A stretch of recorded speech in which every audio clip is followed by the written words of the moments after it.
Alpine, dans la mémoire collective, c'est la voiture française. Une petite marque qui va devenir mondialement célèbre en concurrençant les grands noms de l'automobile comme Porsche, Ford ou Ferrari.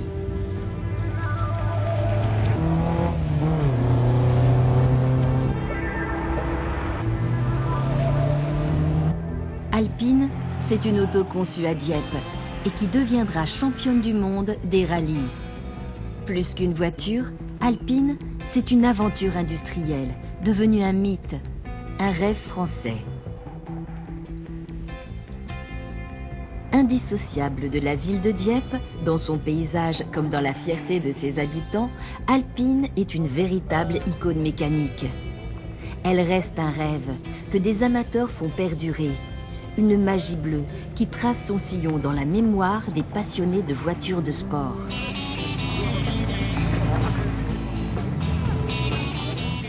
Nous sommes entre Pays de Caux et Pays de Bray. Ici, le club alpine de Dieppe, comme les 100 clubs amateurs de la marque en France, organise un rallye dont Joël a la responsabilité. Là, tu te mets en épi, là. Je vais le mettre là avec la berlinette. Non, par là, on met tous.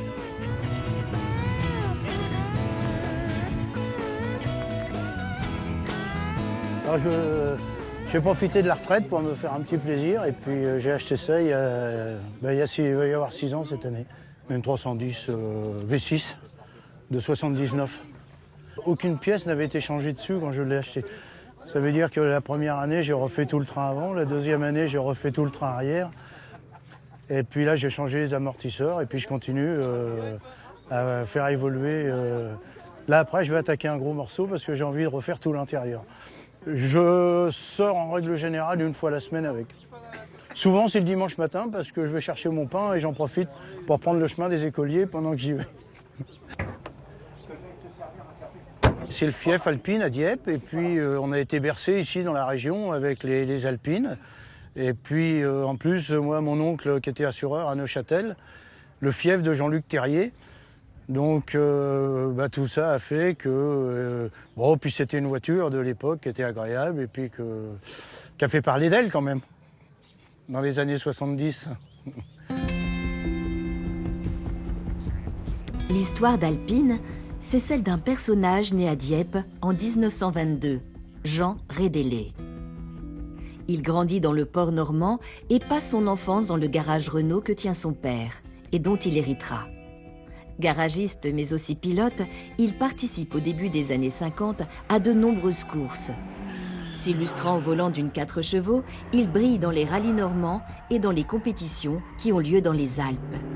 C'était cette voiture, ce type de voiture, que j'ai mené pendant des centaines de milliers de kilomètres pour mon travail et également sur toutes les routes des épreuves que je courais, où j'ai apprécié ses qualités, j'ai ressenti ce qu'il fallait faire pour l'améliorer et puis je me suis dit quand même il faut aller beaucoup plus loin et essayer en partant de ces éléments mécaniques de faire une voiture de sport française. J'ai essayé de faire travailler les carrossiers français et quand je leur parlais de faire quelque chose avec une base mécanique de 4 chevaux Renault, alors ils sont tous partis en s'esclaffant en se disant que si c'était pour faire ça, il valait mieux s'arrêter. Alors finalement ils se sont arrêtés et il y avait de ce fait il y avait une place à prendre pour une voiture de sport française mise au goût des réalités de l'époque, c'est-à-dire une voiture économique avec des éléments nouveaux, avec les 4 roues indépendantes, etc., avec tout ce que l'on pouvait faire, parce que avec mes 4 chevaux, je pouvais me battre avec l'Or de la Haye et autres voitures, mes 4 chevaux étaient sensiblement plus maniables, et quand il s'agissait de descendre un col, il n'y avait pas beaucoup de voitures pour me rattraper. En 1955, Jean Rédélé crée la société Alpine et devient constructeur. C'est en hommage à ses victoires dans les différents rallyes de montagne dans les Alpes qu'il nomme ainsi son entreprise. La première voiture qu'il fait fabriquer, c'est l'Alpine A106. 251 exemplaires sortiront de l'atelier entre 1956 et 1959. Elle est tout de suite aux couleurs de la France.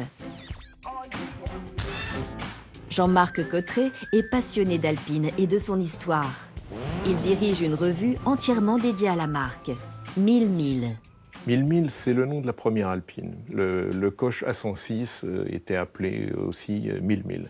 Et, enfin, on devrait dire 1000 miles, mais c'est en fait la traduction de Mille Miglia, parce que c'est une course italienne, les Mille Miglia. Je prononce mal l'italien, mais Jean Redley avait eu de très bons résultats avec sa première Alpine dans cette course, et il a appelé donc sa première Alpine, la 106, 1000. On était convaincu qu'il fallait, pour commercialiser une voiture à des conditions économiques correctes, réaliser une carrosserie avec de nouveaux matériaux composites qui étaient à l'époque des résines de polyester armées de fibres de verre. Ce que je voulais faire, c'est faire une voiture qui soit très résistante, qui soit très légère, mais qu'en aucun cas soit fragile. Et dès le début, cette voiture, ce modèle, a conquis les amateurs, à la fois par la résistance de la voiture et à la fois par l'avantage que représentait le fait qu'elle soit équipée d'éléments mécaniques de grande série que les clients trouvaient partout dans le réseau Renault, tant en France qu'à l'étranger, l'assistance voulue pour maintenir au moindre coût la voiture de sport en question. À l'époque, quand il a fait la 106 en 1955, on était dans les premiers à travailler de polyester, qui était l'équivalent du carbone aujourd'hui. Et les toutes premières voitures ont été assemblées chez Chappe et chez Salin à Brie-Contrebert, qui était un carrossier, qui a appris très tôt à travailler de polyester. Et à partir de 1958, les voitures ont été fabriquées à Dieppe.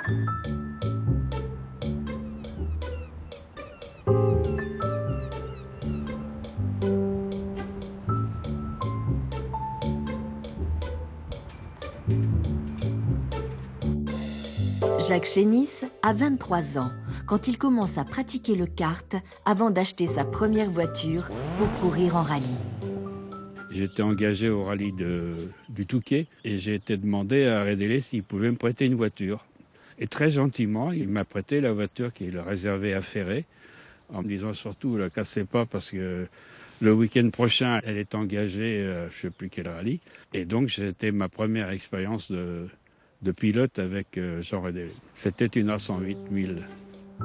En 1957, abandonnant le moteur de la 4 chevaux et utilisant celui de la Nouvelle Dauphine, Jean Redley va créer l'A108. C'est Philippe Charles qui va transformer ce premier modèle pour donner naissance à une ligne berlinette qui préfigure l'A110 et deviendra l'esthétique de référence alpine.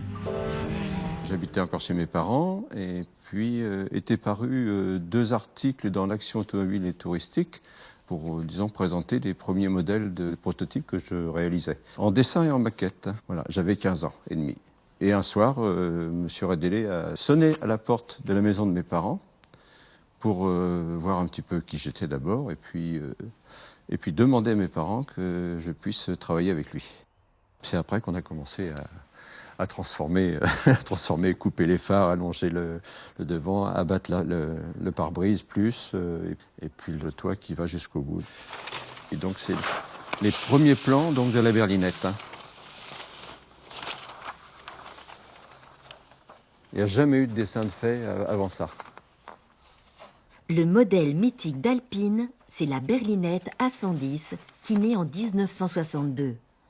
Construite autour d'une mécanique R8, elle affine encore plus sa ligne dessinée par Philippe Charles. Concentrant toute l'inventivité, le génie de Redley et de son équipe, c'est un rêve mécanique. Elle est légère, simple et surtout, elle est belle.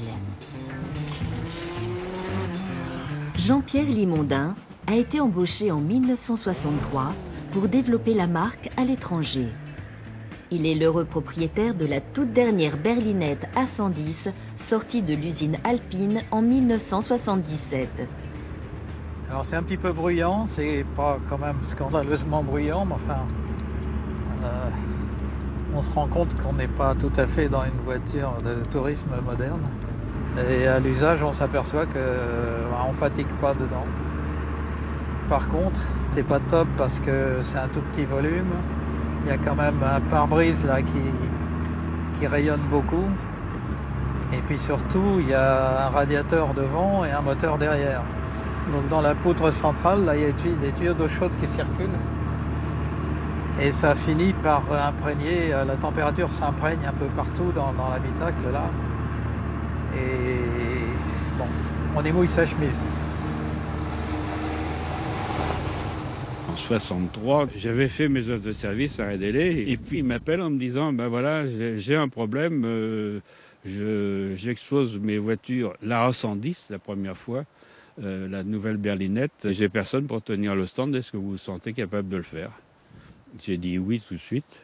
Ce que Redélé avait oublié de me dire, c'est qu'il fallait non seulement tenir le stand, mais il fallait aussi l'installer et convoyer les voitures de Dieppe à Genève parce que on n'avait pas les moyens d'avoir un camion. Et donc il y avait 3 voitures et j'ai fait trois allers-retours Genève-Dieppe et il m'a embauché. Voilà. Comme vendeur, attention. La première qualité de la berlinette, c'est que quand on la voit, on voit un objet d'un équilibre de forme, d'une esthétique qui est vraiment remarquable, qui n'a pas pris une ride en 50 ans. On s'attend à ce que ce soit une voiture qui procure du plaisir quand on est au volant, et c'est exactement le cas, quoi. La voiture, elle est vive, elle est joueuse, elle a un comportement d'un karting qui a le droit d'aller sur la route et avec une belle carrosserie pour l'habiller, quoi. Quand vous êtes dans une voiture comme ça, vous avez l'impression de... vous changez d'univers, quoi. Aujourd'hui, il faut un petit peu sortir de la monotonie, et encore plus d'ailleurs, et l'Alpine en fait partie. Et ce sont vraiment des voitures très très plaisantes, même s'il ne s'agit pas de faire forcément de la vitesse.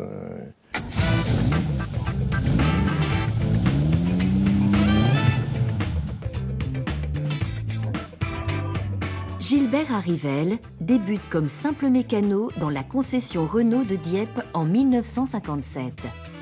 2 ans plus tard, il entre chez Alpine pour s'occuper des voitures de course. Elle est unique au monde parce que toutes les pièces mécaniques sont de base R8 Gordini et ça n'a rien à voir avec les R8 Gordini. Elle est plus légère, elle est plus maniable. C'est une voiture qui a un centre de gravité très bas. Et puis son système de propulsion avec moteur en porte-à-faux à l'arrière, quand on l'a bien en main, on fait toutes les cabrioles possibles avec.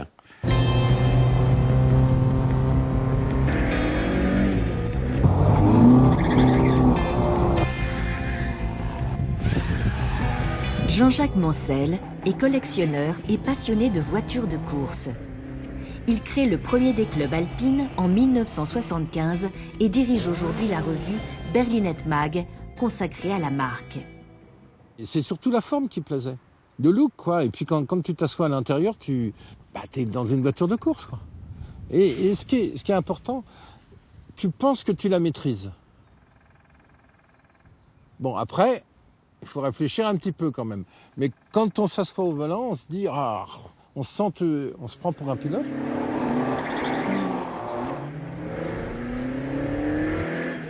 C'est un moment d'émotion, parce qu'on partage tout. C'est une voiture très communicative. Donc c'est une voiture qui glisse un peu et elle procure un plaisir de pilotage énorme. Et qu'on retrouve dans peu de voitures. Rien n'est filtré, on est vraiment en direct avec la route. C'est lié à sa conception avec le moteur en porte-à-faux qui permet d'avoir une bonne motricité, qui ne donne pas une tenue de cap excellente à grande vitesse, mais qui donne beaucoup d'agilité sur les routes de montagne. C'est vraiment le secret d'Alpine à l'époque. Jean-Luc Terrier, après s'être fait remarquer en rallye sur des R8 Gordini, est recruté chez Alpine en 1968.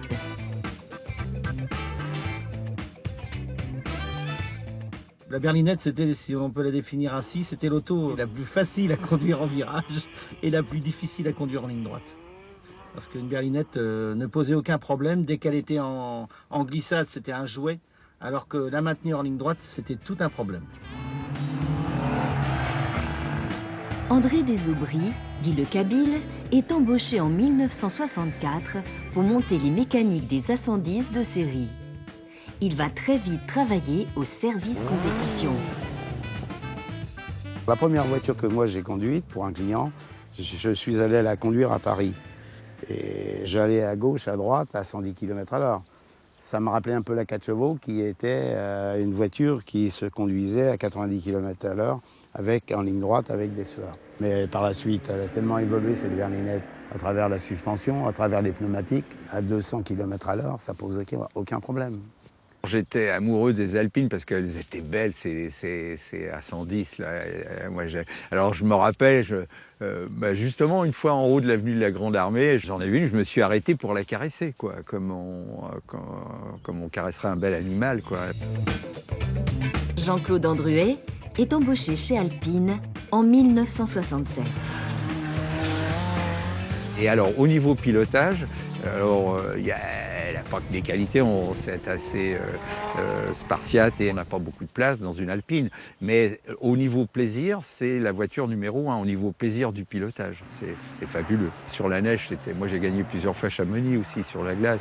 J'adore, sur la neige, c'était un plaisir. Puis quand on conduisait vite une Alpine, on était en dérive, mais c'était des sensations fantastiques, quoi. Et pour les spectateurs, c'était extraordinaire. Donc c'est pour ça que j'ai une cote terrible auprès des spectateurs, parce que moi j'attaquais, hein. Je veux dire, je faisais pas semblant, quoi. Voilà.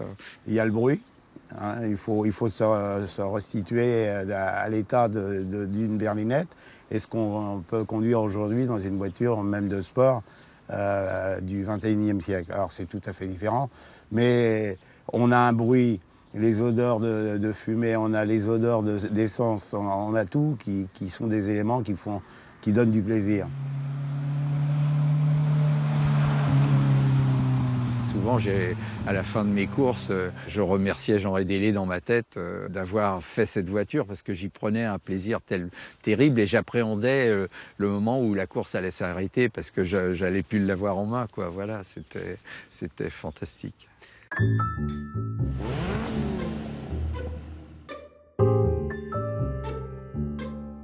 Jusqu'en 1969, ces voitures sont fabriquées dans un petit atelier situé derrière le garage concession Renault que possède Jean Rédélé, avenue Pasteur, à Dieppe. Tout le monde était motivé, tout le monde était volontaire, tout le monde était prêt à ne pas compter ses heures dans cette usine. Cette usine, entre guillemets, c'était vraiment un petit atelier au départ. Je pense que c'est une équipe de passionnés qui ne comptait pas son temps, qui avait une volonté formidable et il faisait avec très peu de moyens. Je trouvais que c'était très sympathique parce que c'était très bordélique. C'était l'improvisation partout. Mais tous les gens étaient très passionnés par ce qu'ils faisaient, c'était l'évidence. Et on sentait qu'il y avait une ambiance sportive comme un pack de rugby. C'était un challenge, ça se sentait partout. Dans ce Capharnaüm, en fait, on vivait tout. On vivait ce pourquoi on était théoriquement embauché, mais également tout ce qui se passait autour. Et il n'y avait pas de cloison, quoi. Donc j'assistais à tout ça et je m'imprégnais de tout ce qui se passait, quoi. Donc c'était fantastique. Michel Soudé a 2 surnoms dans l'entreprise. Mon oncle et Courjus. Chez Alpine, il était électricien.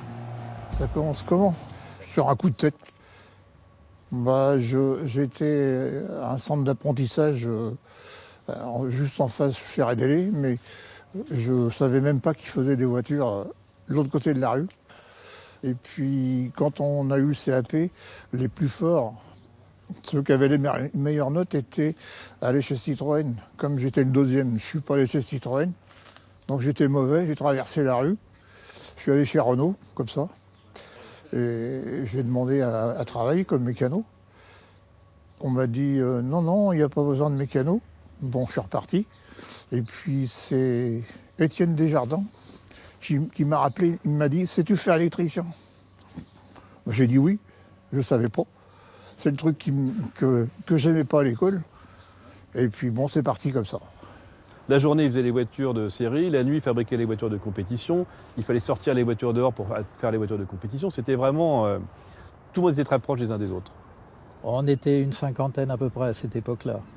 Et il se fabriquait 2 voitures par semaine.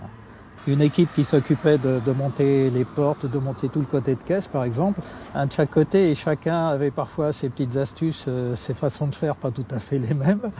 Et donc l'équipe, elle avait une demi-semaine pour faire la partie qui lui incombait, quoi.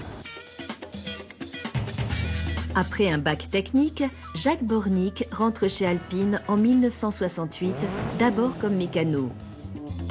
Il sera plus tard promu à la conception et au dessin des modèles de compétition. C'était une entreprise libérée avant l'heure, une entreprise où le management s'efface facilement au profit de l'investissement, de l'expression des salariés.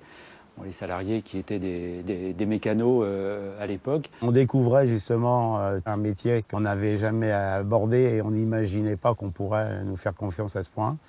Et c'est tout ça qui a fait qu'on ne pouvait avoir que de l'admiration de nous avoir permis d'être mécaniciens de course. Et à cette époque-là, ils n'étaient pas nombreux. Et donc on avait cette possibilité de s'exprimer, d'apporter des idées, de proposer des modifications sur les voitures.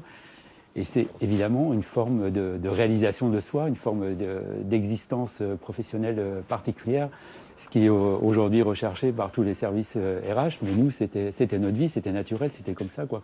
On ne savait même pas que c'était extraordinaire, c'est après qu'on s'en est rendu compte. Il n'y avait pas de peur dans les ventres, et donc on est tous devenus beaux. Excuse-moi, je le dis avec émotion, parce que c'est exactement ce qui s'est passé pour moi, en fait. Chez Alpine.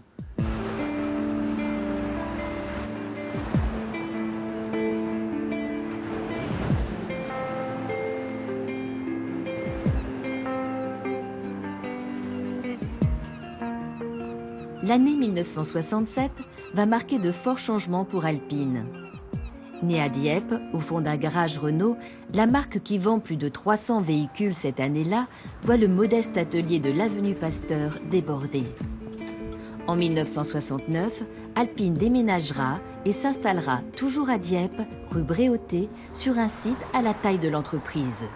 Il y a une relation très étroite, quoi. La voiture, elle est née à Dieppe. Elle est née à Dieppe parce que Jean Rédélé est un Dieppois, parce qu'il s'est élevé ici, parce que son père était concessionnaire ici et que lui a pris la suite très jeune, qu'il a été le premier concessionnaire Renault de France à l'époque.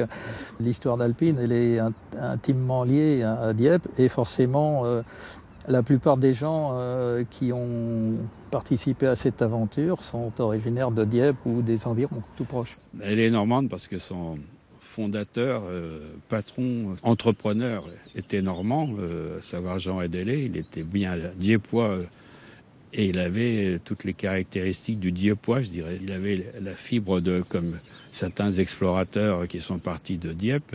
Il faisait avec un minimum de moyens. Il était humble dans sa démarche, il avançait pas à pas, des pas comptés. Et par rapport à ces hommes, il était très souple et en même temps très très exigeant. Il savait parler aux gens, il donnait jamais d'ordre, il donnait jamais lui à donner un ordre, il disait sa pensée, mais n'exigeait pas qu'on fasse ce qu'il disait. Ouais, un jour, Desjardins m'a dit, parce que moi je demandais toujours est-ce que je peux faire ci, est-ce que je peux faire ça. Desjardins m'a dit un jour, écoute, c'est toi le patron, tu nous emmerdes, tu te démerdes. Alors, bon, je me suis démerdé. Jean Rédélé, tout en ayant ce mode de management souple et affectif à la limite, il savait parfaitement vous maintenir à votre place et il était assez près de son portefeuille. Et il ne nous payait pas plus que même le moins possible par rapport à ce qu'il pouvait obtenir. Par contre, il savait se montrer grand seigneur quand il le fallait et il savait ne pas faire de barrière du tout. Une de ses grosses qualités, c'est qu'il savait d'emblée juger les bons hommes. Il avait un regard très, très, très inquisiteur, sympathique mais très fouillant le personnage. Il avait un talent de gestion humaine et il savait faire partager sa passion. Il comptait pas son temps et il réussissait à faire partager ce qu'il voulait avoir comme résultat avec ses compagnons. C'était la force de papa. C'est un conquérant. Moi, je l'ai comparé avec les marins dieppois qui ont traversé les différentes mers. C'était un conquérant dieppois dans l'automobile. Lorsqu'on regarde notre patron, nos patrons, ce sont aussi des gens qui sont sobres mais qui sont d'une élégance raffinée, ce qui était particulièrement le cas pour Jean Rédélé, le créateur. Cette élégance sophistiquée, elle s'est appliquée à l'ensemble des voitures qui ont été conçues ici par la suite.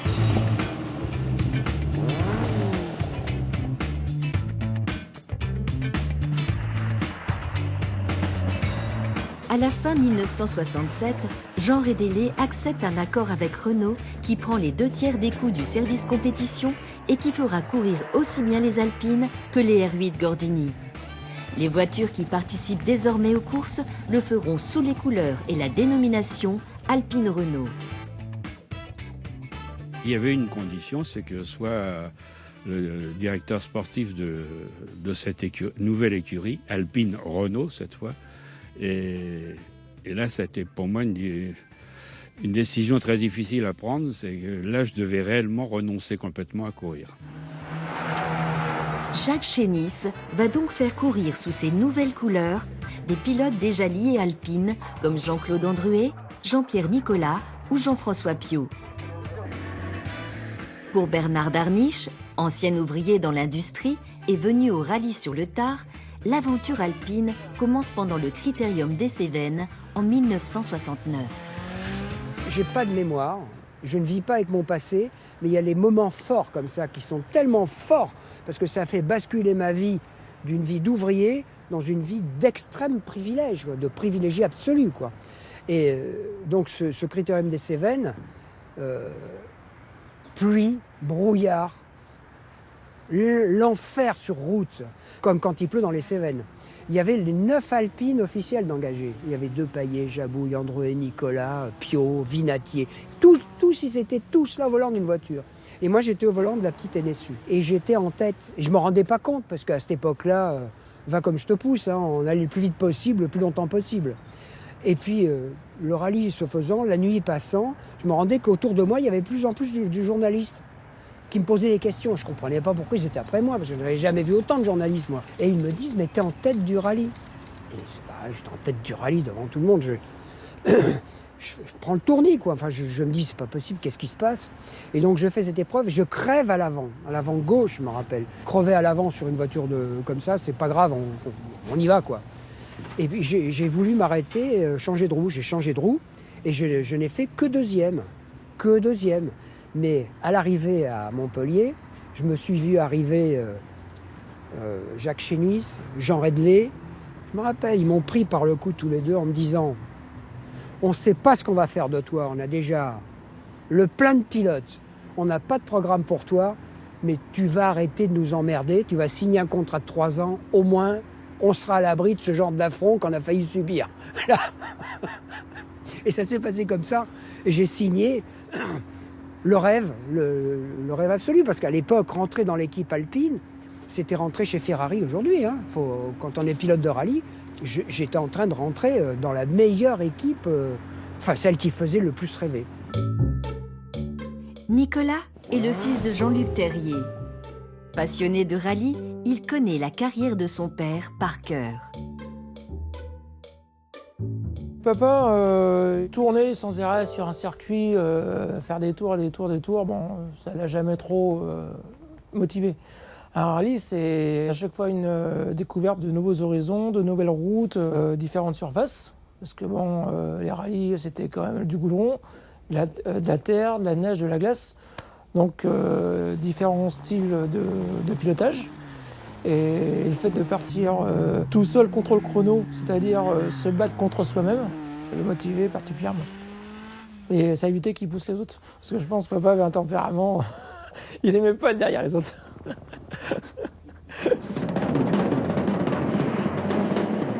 Tous ses concurrents avaient des moteurs de 200 à 250 chevaux. Nous, à l'époque, quand on a commencé, on avait encore 135 chevaux au maximum. Alors, on compensait parce que l'auto était très légère, moins de 600 kilos, disons, la grosse, alors qu'eux avaient des autos de 850 à 1000 kilos. En 1971, on était déjà presque imbattable, puisqu'on a gagné le championnat international des marques en rallye. Donc on était déjà champion du monde en 1971 en 1600. La meute des plus grands constructeurs mondiaux va tenter de faire échec aux 5 Alpine Renault d'Anderson, Andruet, Darniche, Nicolas et Terry. Cette année-là, le championnat du monde des rallyes commence pour Alpine avec le fameux rallye de Monte-Carlo. On m'appelait la panique dans l'équipe chez Alpine parce que moi j'avais 7 activités professionnelles en dehors de la course et donc j'arrivais toujours la veille des rallyes, j'étais pas préparé, je savais que les autres avaient travaillé, tout ça, donc je reconnaissais le week-end je passais sans dormir, donc en 69 comme ça, je suis sorti 20 fois de la route, quoi. J'étais dans un état. Quand j'ai arrêté fin 71, après en 72, j'ai fait les 10 courses les plus importantes en circuit en rallye, et la 11e, c'était le Monte-Carlo 73, et j'ai gagné 11 courses sur 11. Voilà, parce que là, j'étais plus apaisé, tandis qu'avant, j'avais une vie complètement folle. Toujours pour le championnat du monde, Renault n'a prévu d'engager au rallye de Suède que 2 R12 Gordini. C'est l'année où Jean-Luc Terrier doit se marier. Et Jacques Chénis, son directeur sportif, va lui offrir un cadeau très particulier. Jacques a offert une berlinette à mon père pour faire le rallye de Suède. Avec son brave coéquipier Marcel Calvert, dit Cécile. Et c'était le cadeau de mariage d'Alpine, une berlinette au rallye de Suède. Donc forcément, pas de voyage de noces. Le voyage de noces, c'était avec Marcel en Suède. Et il a eu le bonheur de finir 3e, alors qu'à la base, c'était vraiment un cadeau pour qu'il se fasse plaisir. Et je pense que ça restera sa performance la plus marquante chez Alpine. Je suis arrivé à Stockholm, les mécanos sont venus me chercher, ils m'ont amené à Karlstad, la voiture était déjà vérifiée, je me suis assis dedans. On a terminé 3e, derrière les 2 Saab de Dectun et Blomqvist, ce qui était absolument génial, parce que c'était la première fois qu'un non scandinave finissait dans les 10 premiers. Et en plus avec la berlinette. 1973, c'est l'année du succès pour Alpine. Après la victoire d'Andruet au rallye de Monte-Carlo et la 3e place de Terrier en Suède, les berlinettes vont truster les premières places au Portugal comme au Maroc. L'Alpine est-elle, comme certains le prétendent, une voiture fragile, inadaptée au rallye du Maroc? En fait, aucune n'a réussi jusqu'à ce jour à passer la ligne d'arrivée de l'infernal festival de tôle ondulée qu'est ce rallye. Face à 3 Citroën DS23 dont la suspension réglable est un avantage sur un tel terrain et 9 Peugeot 504, Renault aligne une Renault 12 et Alpine 3 berlinettes avec blindage d'acier sous les moteurs. Près de 4000 km de route, de pistes, dont 1200 km d'épreuves spéciales. Ces victoires sont celles de ceux que la presse a appelés les 4 mousquetaires. Jean-Claude Andruet, Jean-Luc Terrier, Bernard Darniche et Jean-Pierre Nicolas. L'année du championnat du monde, on a participé à 18 rallyes du championnat du monde, mais on faisait le championnat de France en même temps. On n'avait pratiquement pas le temps de partir faire les reconnaissances. Et Jean-Luc Terrier, le plus doué de notre génération, lui, il s'occupait en même temps de faire les essais des voitures à Dieppe. Il n'avait pas toujours le temps d'aller en reconnaissance. Il partait avec mes notes, virage par virage. Et avec mes notes, souvent, il allait plus vite que moi. Donc c'est... Encore une fois, c'était l'entraide. C'est pas pour rien qu'on nous avait appelés les mousquetaires, d'ailleurs.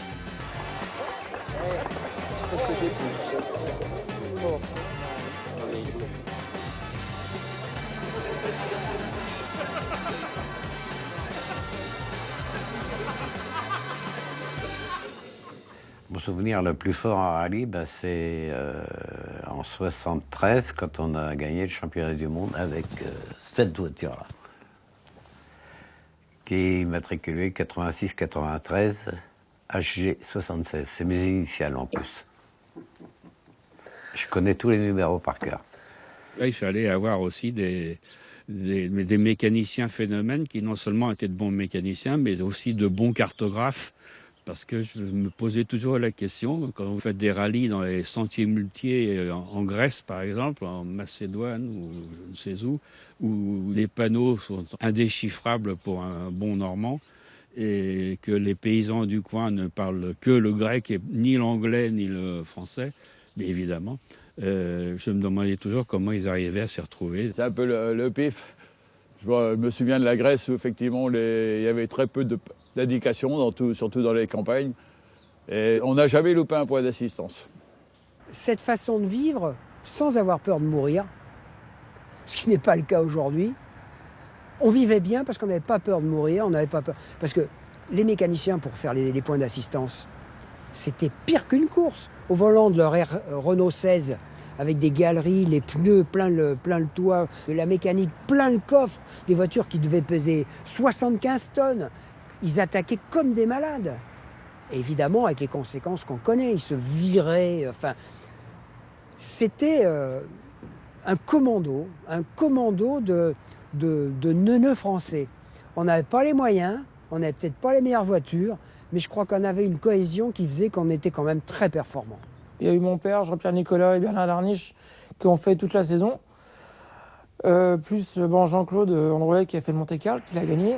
Mais ils ont été vraiment que 3 à faire toute la saison. L'organisation était telle que, et la motivation de toute cette bande de copains, d'amis, ont fait que ils ont été plus forts que les autres, tout simplement. Alpine est donc officiellement en 1973 champion du monde des rallyes.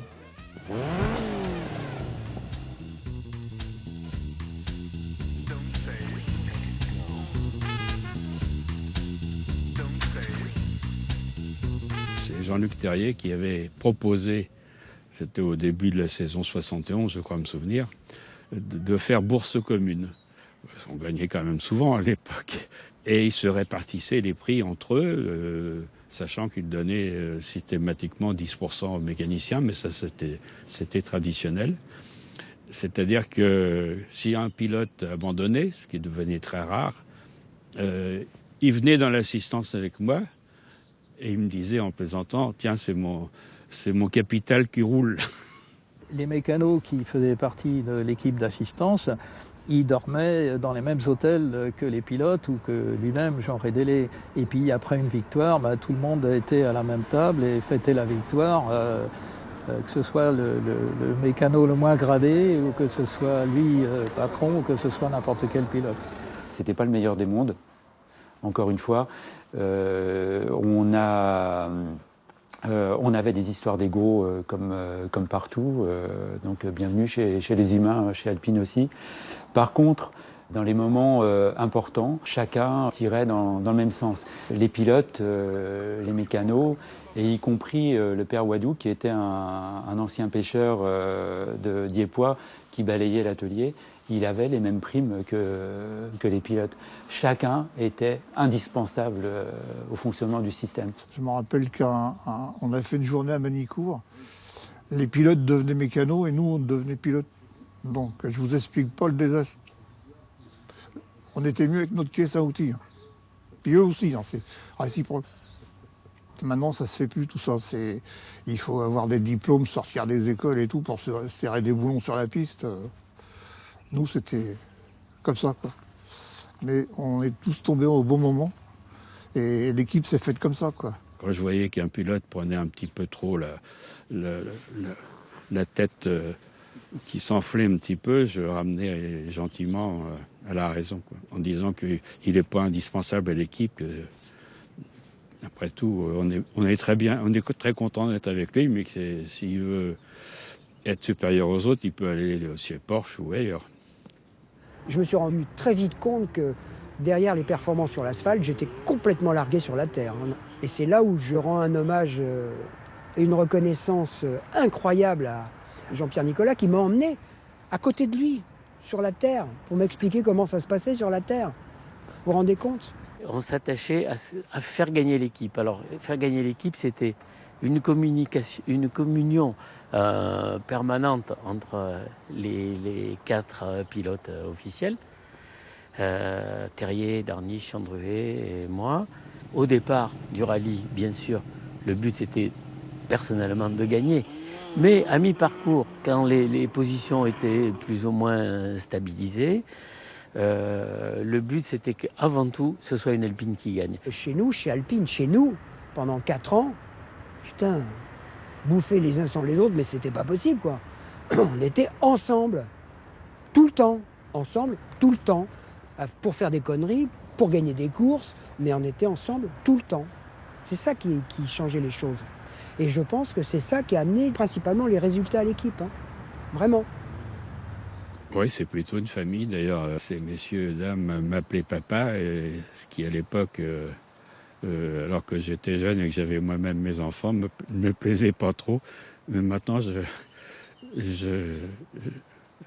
j'apprécie à quel point c'était me faire confiance et c'était une telle amitié. Jacques Chénis, c'était pas notre patron. Les conneries qu'on a pu lui faire, les conneries, mais immondes, on peut pas faire ça à un vrai patron, quoi.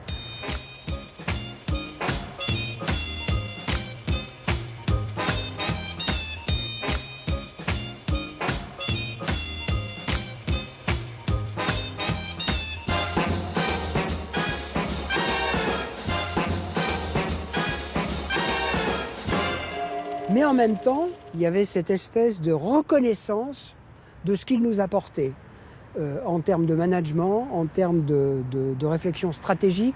C'était pas une charte écrite, c'était une charte morale. À mon idée, c'est beaucoup plus puissant. Ils font une tête à queue. Hein? Ils font une tête à queue dans la spéciale. Ouais. Ils ont rajouté du goudron, tu sais. Je sais pas quel temps on aura fait par rapport aux autres, mais sans la tête à queue, c'est sûr qu'on était bien. Hein? C'est vrai? Non, mais pas sur du gravier, en pleine ligne droite, je tiens. Je fais des 2 traces noires partout. Putain, ça glissait, moi. Oh la vache. Putain, de con, si on fait pas le tête à queue. 16 à 07. 16 à 07 ouais. Je glissais 10 fois trop. Et nous aussi. Non. Mais là, il fallait des plus gros pneus. Hein. Oh la vache. Ça glissait.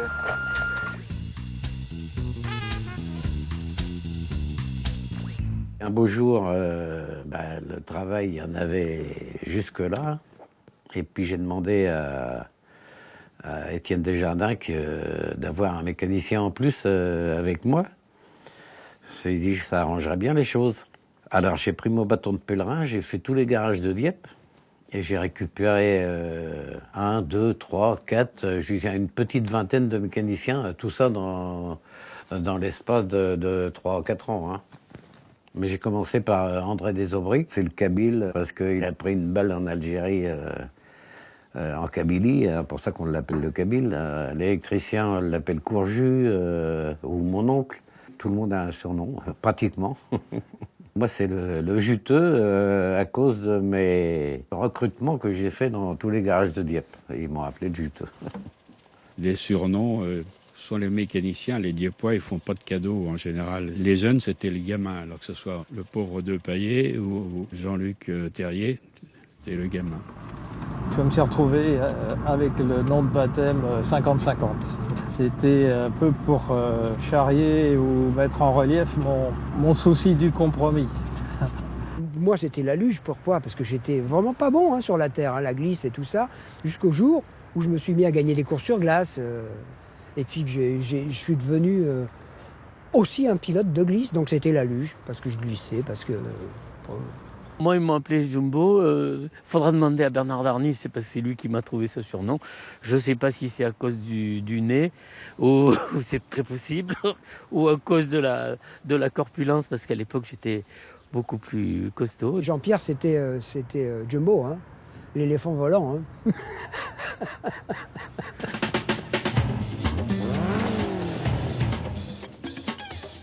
Dès 1963, Alpine fait courir des prototypes aux 24 heures du Mans. Mais les débuts sont malheureux. C'était mon premier déplacement, donc j'ai occupé de l'électricité. Et d'un seul coup, accident dans les Hunaudières ou je sais plus où, l'autre Tertre Rouge, je sais plus. Et la voiture prend feu. Alors, tous les gens me regardent. Feu, ça veut dire, je sais pas, électricité, pour moi, j'ai mal pris. Donc, mais c'était pas de ma faute. C'était une sortie de route. Mais ça marque, j'avais 17 ans et demi.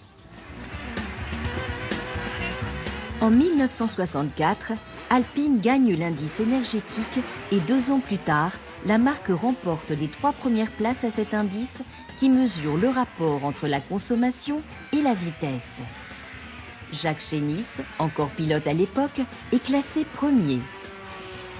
En 1968, Jean-Claude Andruet et Jean-Luc Terrier remportent l'indice de performance.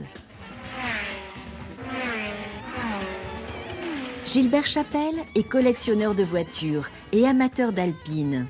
Il travaillait chez Olivetti, précurseur de systèmes informatiques de calcul pour les courses.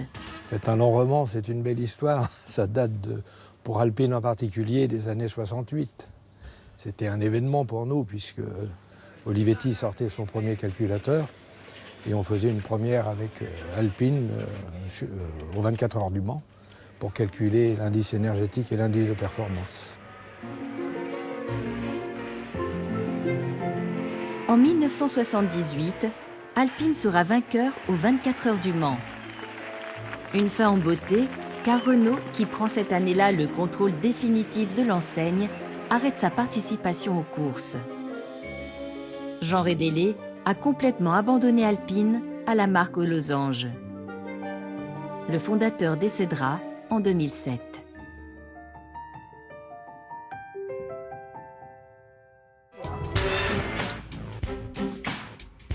En 1977 sort un nouveau modèle, l'A310, qui sera celui fabriqué en plus grand nombre. 11 616 exemplaires sortiront de l'usine. Le dernier modèle fabriqué sous la marque Alpine sera l'A610. Vendue sans doute trop cher, elle n'aura pas le succès qu'elle méritait. Seulement 818 exemplaires sortiront de la rue Bréauté. La 610, à l'époque, n'a vraiment pas eu de chance, puisqu'on a eu effectivement un début de crise et elle commençait à chatouiller les Porsche, les voitures, etc. Donc c'est une tenue de route exceptionnelle, c'est un plaisir de conduire sensationnel. À partir de 1995, l'usine Alpine de Dieppe arrête les productions de la marque. Aujourd'hui encore, le site qui depuis ne fabrique plus que des Renault a gardé le nom prestigieux de l'enseigne dont tout Normand reste fier. À Dieppe, quand on est un ouvrier rue Bréauté, on ne travaille pas chez Renault. Même si on n'y fabrique plus que ça, on travaille chez Alpine. La marque est un mythe, encore vivant aujourd'hui. Nous retrouvons Joël et le club Alpine de Dieppe qui entretient la mémoire de la marque et fait vivre aujourd'hui encore la légende de la petite voiture normande. Donc vous allez voir, le parcours est assez court, heureusement, parce que je pense qu'on va peut-être pas partir de bonne heure. Normalement, on avait bloqué à 25 voitures, mais cette année, on est 29. Donc pour une première, ils m'ont chargé un max. Ouais.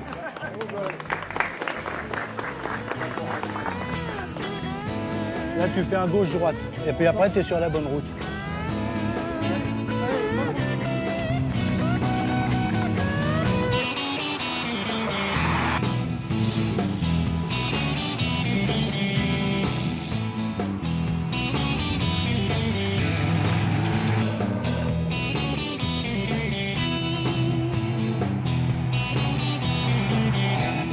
C'est une 610, c'est les derniers modèles de chez Alpine qui est sorti, quoi. Bon, c'est une très bonne tenue de route. Hein. Quand on a fait 3e à la Coupe de France des circuits, c'est une BM qui a fait premier, c'est une Scora qui a fait 2e. Et j'avais 5 Porsche derrière moi, mais on avait les Porsche par la tenue de route, hein, plus que par la puissance. Les possesseurs d'Alpine sont des vrais passionnés. Mais des vrais passionnés, ils n'achètent pas la voiture pour frimer. C'est le vrai passionné qui va la dorloter, il va la bichonner. Bon, il y en a certains, ils passent plus de temps à briquer les voitures parce que c'est leur plaisir. Il faut respecter le plaisir de chacun, mais il n'y a pas de frimeur. Et au cas où il y en aurait un, il ne reste pas longtemps. Il ne se sent pas à l'aise. On n'imaginait pas un tel succès qui durerait aussi longtemps. Quand vous pensez que vous avez 100 clubs en France, que vous avez dans le monde entier plus de 150 clubs, pour une petite marque, pour un petit constructeur, moi je trouve que c'est quand même exceptionnel. Quand vous rassemblez 800 voitures à Dieppe, eh bien, à part Porsche, je ne sais pas s'il y en a beaucoup qui peuvent le faire. 800 clients qui sont venus fêter ça avec leur voiture à Dieppe, et puis 20 000 spectateurs qui sont venus pour rien, quoi, pour voir le plateau de Berlinette sur la pelouse. C'est assez sidérant, quoi. On est très fiers. Hein. l'aura et l'image d'Alpine aujourd'hui, en 2016, est toujours intacte 50 ans après. C'est quand même assez incroyable. La marque a quasiment disparu, elle vient de renaître, mais le mythe Alpine est totalement là, toujours présent. Et ça fait rêver, on le voit sur les réseaux sociaux d'ailleurs. Renault fait aujourd'hui revivre la marque Alpine en dévoilant ses nouveaux projets. C'est drôle parce qu'après 40 ans, c'est 40 ans que j'ai arrêté de tout ça, de la compétition, je prends conscience au travers des réseaux sociaux qui me renvoient tout ça aujourd'hui, d'une façon très forte, que je prends conscience du privilège que j'ai eu de traverser d'abord cette époque, d'avoir conduit des Alpines, quand on quitte l'établi d'un ajusteur qui fabrique des balances chez Testu, et qu'on se retrouve dans l'équipe Alpine et après dans une autre vie, quand même. Merde. Ouf. Ah ouais, ça le fait, hein. C'est aussi un petit peu David contre Goliath. Il y avait des marques bien établies, Ford, Porsche, et même en circuit Ferrari. Et on a bousculé tout ça. Alpine, avec ses petits moyens, son équipe passionnée, mais pas structurée comme une armée, arrivait à des résultats qui bluffaient tout le monde. Ça a enjoué le public et le public adhérait complètement à cette épopée de l'Alpine. On faisait vibrer les couleurs de la France, l'Alpine gagnait partout, c'était super, quoi. Il y a du cocorico là-dedans, gagner des rallyes, gagner le championnat du monde en 1973, c'est pour rien. Pour une équipe qui plaît bien aux Français parce que c'était un niveau de moyens assez limité et le Français aime beaucoup ça, hein, du résultat populaire comme ça. Et donc ça faisait du bien à l'esprit français et ça c'est resté un mythe.